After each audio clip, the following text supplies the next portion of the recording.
That, my friends, is the attachment that you didn't know you needed until now.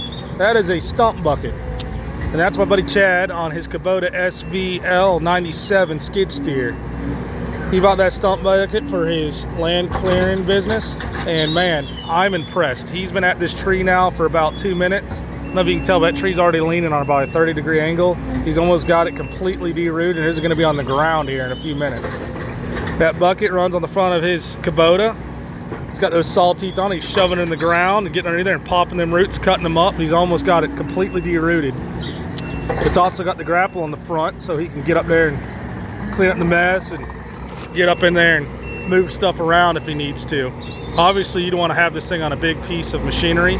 He's got his on a 96 horsepower skid steer. So I'm not sure the exact brand on there. I think he bought it from Kubota, but I'll post it in the description what brand this is here. He says he's had it about 2 years and pulled a pile of stumps with it. Made a lot of money with this attachment. It's a great attachment to have if you're in a land clearing business, or just a regular old farmer like me that's got to deal with a lot of stumps. Can't say enough good things about it. I'm super impressed.